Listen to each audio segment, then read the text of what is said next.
Shine bright like a diamond.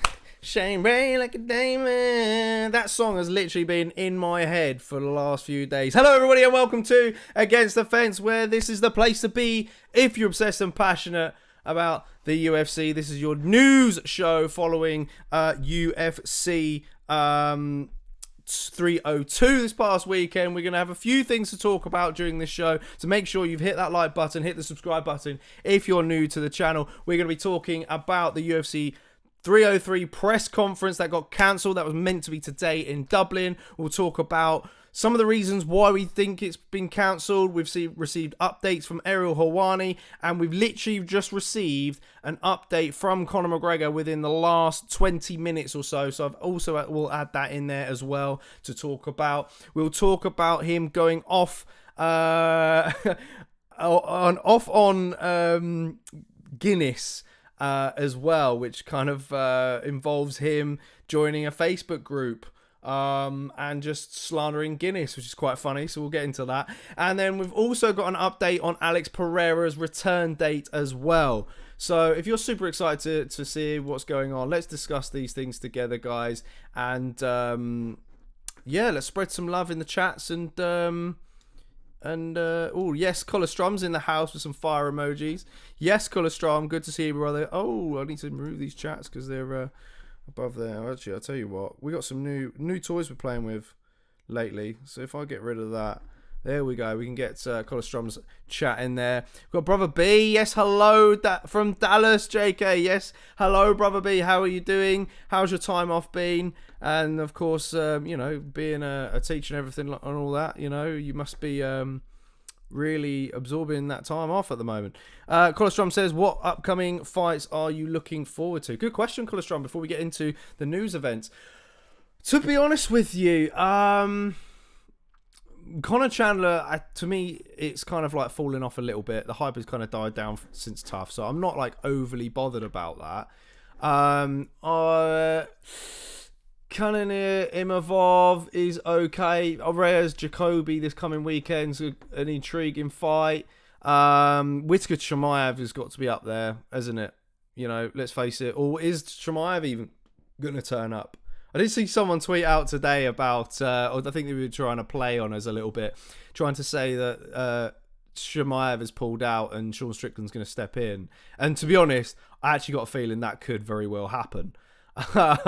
You know, ever since I've just said it now, I just think I'll pop that back on screen just for everyone else who's just coming in now. So there's the topics for this evening. I just got a feeling that Sean Strickland Whittaker's going to happen in Saudi Arabia now. Of course, Edwards Bilal Muhammad. I'm excited about that one just purely just to get it out of the way. You know, it's been a little bit long time coming. It'd be great to kind of see the back end of that. Blockhead says Cub versus Feely. Oh, that's a shout, actually. That is a shout. Cub Feely is like an OG kind of fight. Brother B also said, can't wait for Whittaker versus Chimaev. Ian versus EMP. Do you know what? Ian versus MVP, man, is... That fight is going to be so fun. The build-up of it is going to be amazing. I said this past weekend during the watch-along that I feel like that fight is going to be the co-main event instead of Jamal Hill versus Carlos Ulberg, because I think the both of them are going to sell it really well. MVP is really funny, and I can't wait for those people who have kind of never tapped into Bellator before see how funny this guy is. And of course, Ian Gary, he can talk the talk. He's got a bit of a mouth on him, but can he kind of like cuss back against MVP, or I think is a little bit smarter and more wittier than he is. So I'm super excited for that. And you know, don't get me wrong, I was stoked for the Colby Covington matchup as well. I was kind of gutted when it fell through, or wasn't going to happen. But I think this is a good backup. This is a good bit of backup. Can't wait. Ash says, tell you what, Carlos, bro, he is one of my ones to watch this year. Yeah, to be honest, he's back in Kohlberg all the way. I was back in Khalil Roundtree to make a massive run this year. And since that Anthony Smith fight got scheduled, I thought, hang on a minute, I can see a bit of a rise from Roundtree. And when he beat Anthony Smith, wasn't surprised in the slightest. When he got paired up with Jamal Hill, though, I was licking my lips and I was like, yes, mate. Yes, mate. This is an excellent fight, because I think Khalil Roundtree Jr. is very, very, very talented. He's just been very unlucky in the past, and there's a lot of things that he needed to tap into when it comes to the mental side of fighting. But I think he's tapped into it now, and it's just such a shame that he popped, and it was by accident as well. It wasn't his fault, and it was good that he came out clean. So yeah, great chats at the moment, guys. You hit that like button, as I said. We got, so yeah, they're just a few of my fights. Sandhagen versus Nurmagomedov, I'm excited for as well. Pretty stoked for that. I'm backing Corey all the way on that. I've actually got a bonus bit that we're going to talk about later on. There was a fight that broke out during UFC 302 up in the top end of the stands there, and I'm actually going to kind of like play it and break it all down later on towards the back end of the show. So do make sure you stick around for that, and of course hit the notifications bell on the channel if you've not done so already, because I'll be bringing you an aftermath show tomorrow night as well. But let's get into all the mix of things then. I'll tell you what, we'll start with this one then. We'll start by talking about Alex Pereira giving us a date of when he's going to return. What do we know? Well, he said it's going to be in August. August is going to be UFC 205. No, sorry, 205. 305. Do you know what? I'm so used to saying 2, and I've not quite got used to saying 3. 300 was okay. That's easy. It rolls off the tongue well. 301, 302, 303. It's just too much for the tongue, isn't it? So I always just say 2. I'm still saying 2. Yeah, so that's going to be Perth in Australia then, if that's going to happen. Apparently, he said that the name on the table is Yuri Prohaska, which I don't know about. You don't know what you guys think of that one. I mean, I know like some people felt that the decision was controversial. Well, the stoppage was controversial, should I say. But a rematch so soon is just, just not sure I'm ready for it. You know, Yuri just beat Alexander Rakic, who had been out for a long time and lost to Jan Blachowicz prior. So, not really ready to see Yuri back into a title fight, if I'm honest with you. And that makes us think, where is Magomed Ankalaev? Because surely we were all expecting him to be next. But he's just disappeared off the face of the earth. He's gone missing. He also said, I think I don't know who he was speaking to now, Pereira, but he also said that he felt that he's got underrated wrestling and grappling, but I'm not sure about that. I think he might be a little bit too overconfident in that area. But it was a Sportsnet who originally reported, but it's posted out by Championship Rounds. Shout out to those guys in the social space as well.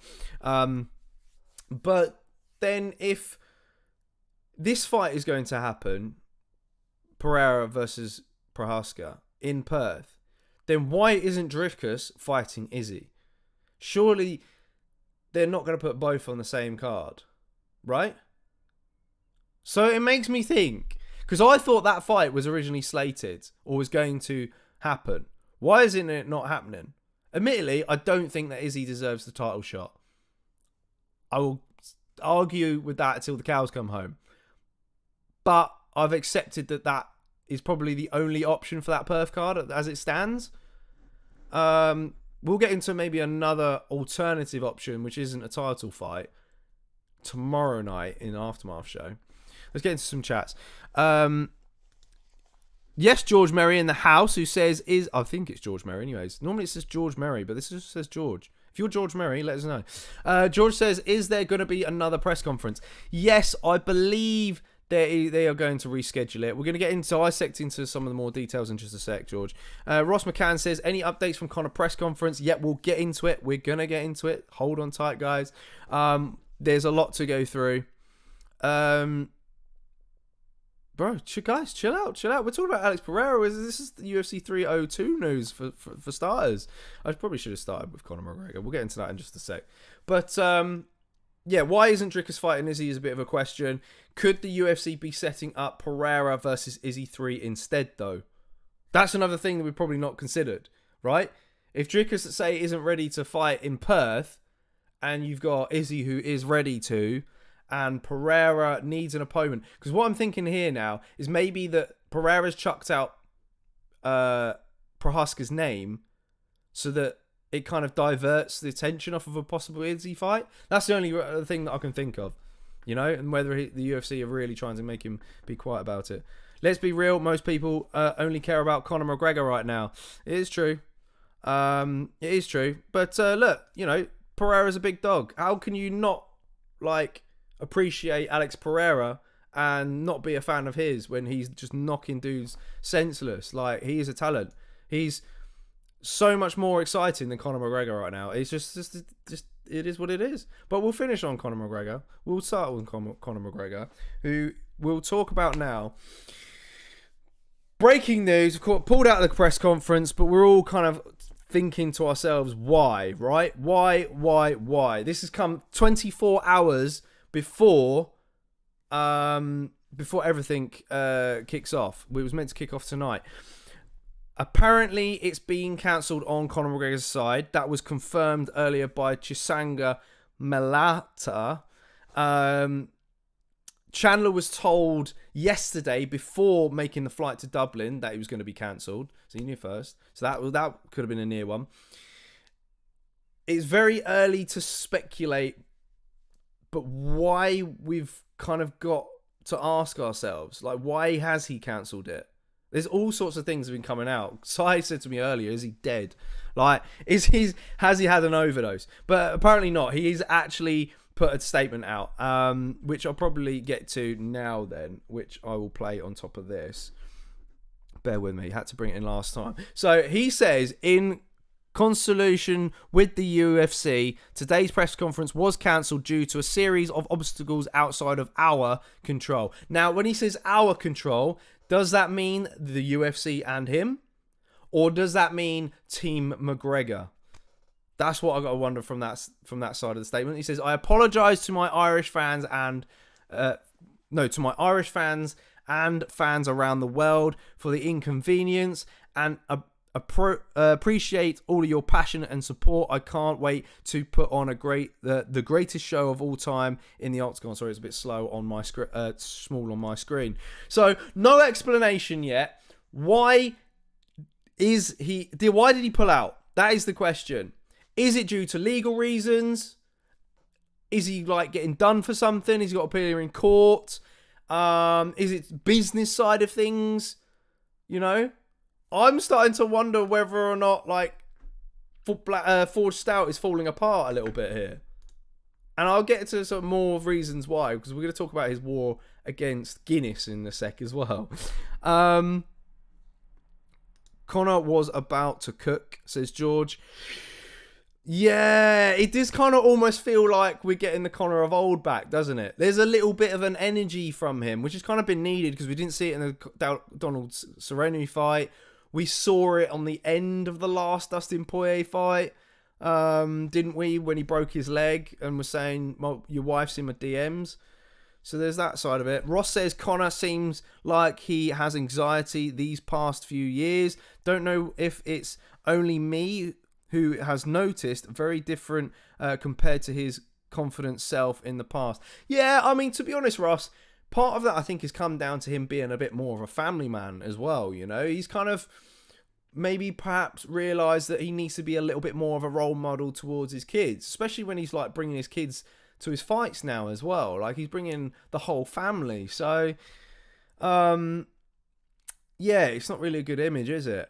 But, I think he's kind of riding on his name and his appeal to kind of really sell the fight, really, instead of all of the trash talking and all this, But it looks like it's stuck coming back, isn't it? And it would be a shame for this fight to pull through. Which kind of brings me on to my second kind of topic. Lots going on here. Let's get that down. And that. Basically, last night he followed a page on Facebook to do with Guinness, the Guinness community, and he just went in absolute harding on them for some reason.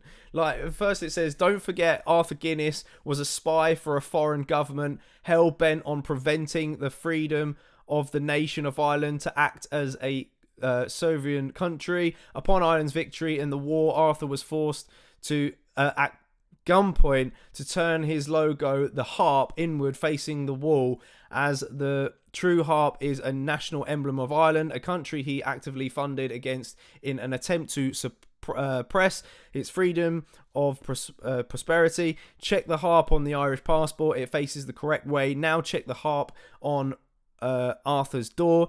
It is facing inwards towards the wall. This was a gunpoint. He was made to do this. So if you back this brand, you know what you are backing. It wouldn't be me anyway. Not ever. Forged Army. Turn that logo on the wall, you foreign spy. Ireland. And look, he goes in even more and says, I just dropped in the storehouse for a quick shite.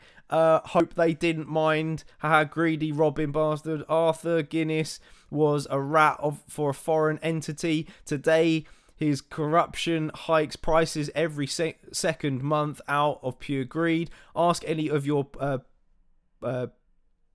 publications where you drink.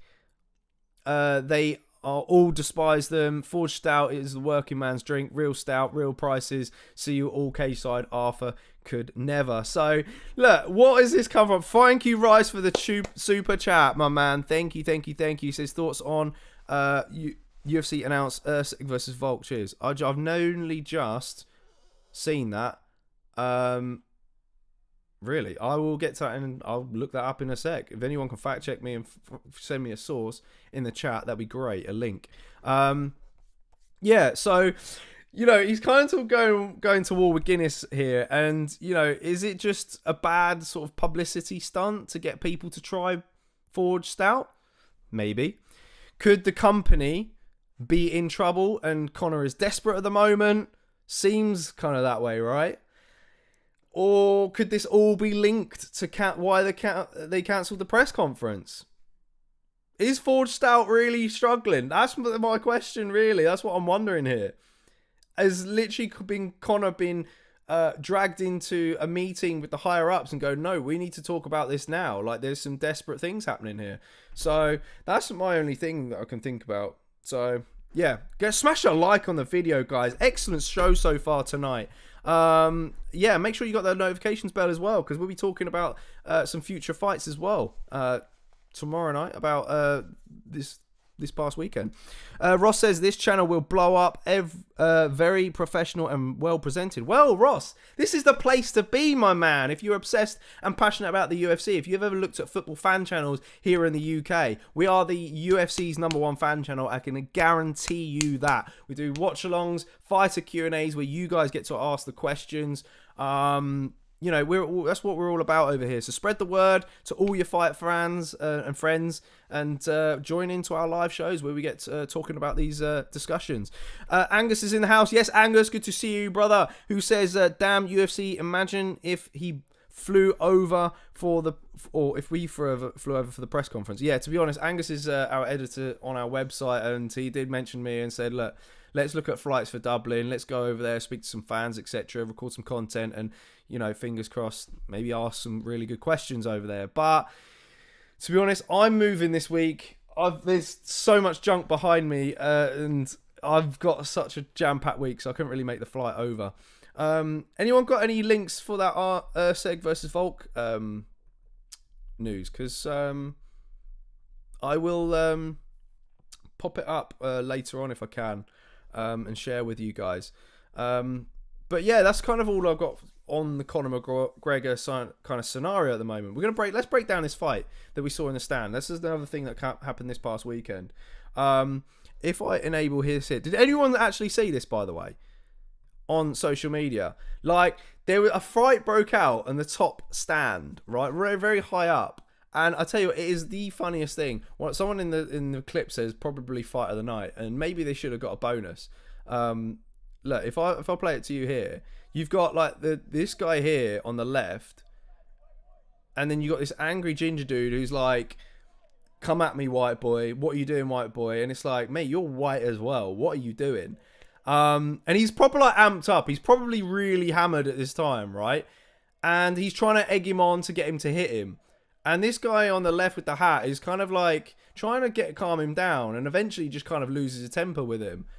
and just hits him. But he goes flying back like 4 rows, and then it all kicks off, and you're like, oh, damn. And then watch what this guy in the ginger juice here. What is he doing here? Because, look, if you go backwards, he's leaning forwards, right? Putting all of his weight forward on his arms in the lower rows. But how are you defending yourself, bro? Like, if you get hit, you are going forwards without a doubt. And then look, he tumbles about like 6 rows, and then it's still kicking off. Matey boy with the hat is hammering away. He's going to town. He's getting for the TKO stoppage. Like, he's really gunning for it. Herb Dean was probably about to come up. Do you know what I mean? And then, like, it looks like there's like quite a drop behind that rail where they are. And it's like you're about to see some like proper WWE stuff. And that you're wondering whether or not someone's going to get tossed over there and land through a table or something.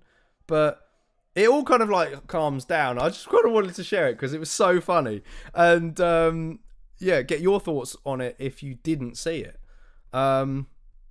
Yes, Breezy's in the house. Yes, Breezy. Good to see you. Tropical Mayhem's in the house. Yes, Tropical Mayhem. Welcome on in. Hit the subscribe button and hit a like on the video if you are new. And ring the notifications bell.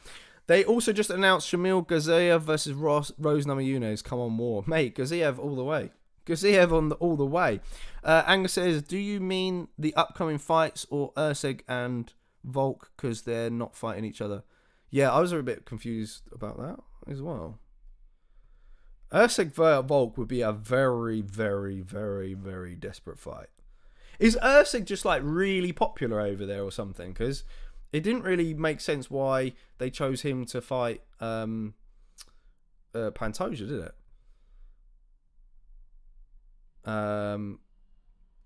Love the new overlays, says Breezy. Mate, these overlays are pretty damn sick. I must admit. That's basically all we got time for in news, but I'll take us back to this bit, because this bit, like, whoo, damn, we're doing some upgrades over here. And I'm moving flats at the moment, so there's going to be a whole new studio and a whole new look for the next new show and Aftermath show. So make sure you tune in for the Aftermath show tomorrow, though, by the way, guys. I've got some excellent fights for the likes of Kevin Holland, big fights for Kevin Holland. Islam, of course, will dissect whether or not it should be Arman Sarukian next, or maybe his chances against Leon Edwards as well. We'll talk about Dustin Poirier, what his fight should be. Should he not retire? Go through the whole main card. And the winners and losers. DRE's in the house. Mother effing DRE says Conor and Mike fight gonna happen for sure. They just postponed the conference, not the fight. Yeah, that was I should have cleared that up. Yeah, Ariel did clear that up earlier on today, which is good news. Good news, which means that it completely rules out the fact that Conor has done something really bad again. He's not hit somebody in a pub. He's not broken someone's phone, smacked it out of the hand type thing. He's not like nearly killed a guy or something like that, you know. So good news. Yeah, I put it all down to just business stuff, legal stuff. You know, for some reason, maybe he's got to take a meeting for Forge, Stout, and it's probably not doing very well. That's the only thing I can think of. Because look, with someone like Conor McGregor, if your child is ill, God forbid, of course, if there's something wrong with one of your kids, would he still make the press conference? You know, I don't know. Would he? Do you think he would?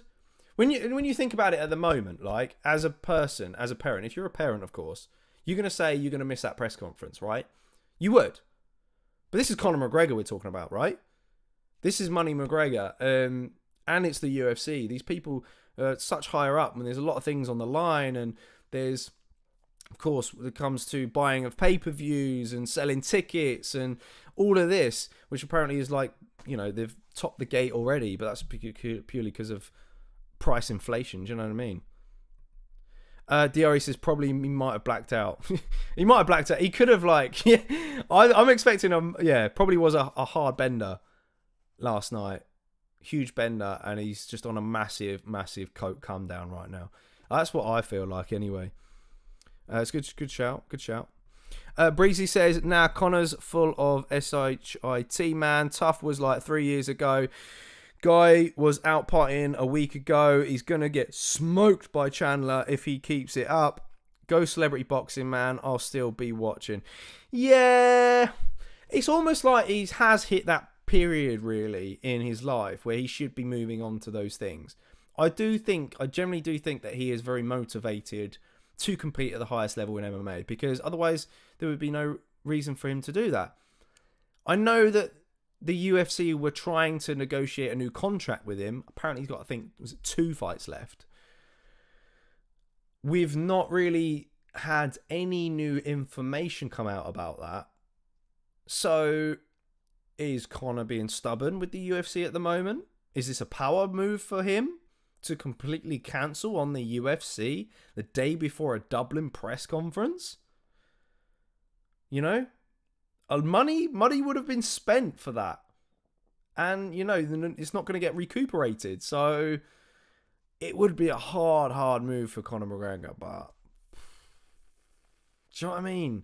I don't know, guys. What else do you guys think? Let's get to in the chats. Don't forget to hit the subscribe button. Hit the like on the video.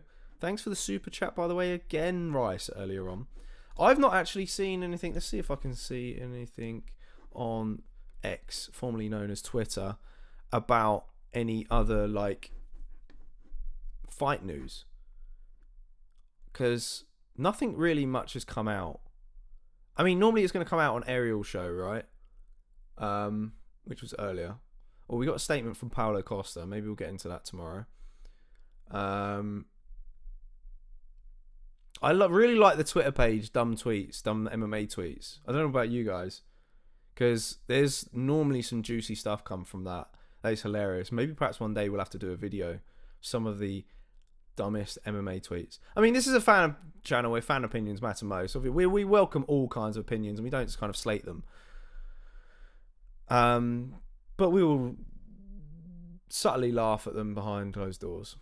No, I'm joking. All of you guys, all your stuff, you bring some good stuff. Only on this channel, of course. We don't really hear any much dumb stuff that comes through. No, I've not really seen any fight news, to be honest. Well, there's nothing come out from Marcel. Although there is something that we could talk about. Valentina Shevchenko has told Mike Bowen that her understanding is that UFC 306 at the Sphere will no longer be focused around Mexican Independence Day, but rather just focused around the Sphere itself. That's interesting, actually. I'm not surprised by that.